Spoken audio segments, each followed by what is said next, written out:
मनोज जरंगेचा फक्त मुखवटा आहे, मनोज जरंगेचा फक्त मुखवटा आहे आणि राजकारण ह्या आंदोलनाचा आत्मा आहे। अच्छा हमको सिखा रही है। उद्धव, मुंबईत लोक राहत नाहीत का?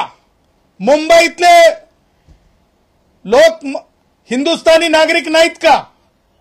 गणेश भक्त मुंबईतले रहिवासी नाही आहेत का? समझ रहे हो, समझ रहे हो? आणि उद्धव यांची मुखसंमती, उद्धव यांचं व्यक्त होणं, उद्धव यांचं स्वागतार्ह भाष्य हे लक्षात आणून देत आहे की उद्धवचं याच्यामध्ये किती इन्व्हॉल्वमेंट आहे। अर्थात शिवसेना उद्धव ठाकरे गटाचं सुद्धा हे आंदोलन आहे का? हे उद्धव ठाकरेमध्ये दम असेल तर उद्धव ठाकरेंना आता सत्य बोलावं, उद्धव ठाकरेमध्ये दम असेल तर उद्धव ठाकरेंना सत्य बोलावं। चले एक काम कर, 200 रुपये दे और 50 रुपये काट ओव्हर ऍक्टिंग के वजह। येणाऱ्या गल्लीच्या राजकारणाच्या निवडणुकीसाठी हे जरंगे नावाचा विचार उभा केलाय आणि कुठेतरी अघटित घटना घडवून चुकीचं करण्यासाठीचा हा प्रयत्न आहे। उठा ले रे देवा, उठा ले रे बाबा, मुझे अमीर को नहीं रे, ये दो गरीबों। परंतु जरंगे कायदा बाह्य बोलतो, जरंगे परत चॅलेंज देतो।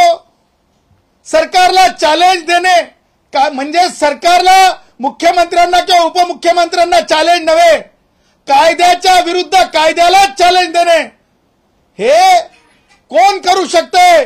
कायद्यालाच चॅलेंज, कायदाच नाही मानणार, कोर्टात कायद्याला चॅलेंज नाही, कायदाच मानणार नाही, हेकेखोरी। मला जरंगे सारख्या खालच्या शब्दात माजलेले शब्द म्हणायचं नाही। सब क्या देखना पड़ रहा है, अच्छा है मैं अंधा हूं। जरंगे काय वेगळा आहे का? जरंगे काय कोणी लागून गेलाय का?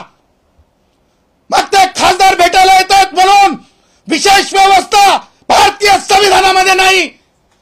एसटीतल्या कष्टकऱ्यांना जर तिथं बसू दिलं नव्हतं, 124 प्रेत झाल्याच्या नंतर उद्धव मुख्यमंत्री होते, उद्धव तो दिवस आठवायचा कशा प्रकारे एसटीतले कष्टकरी जेलमध्ये डांबले होते, बसता येत नाही म्हणून। चुप, बिल्कुल चुप।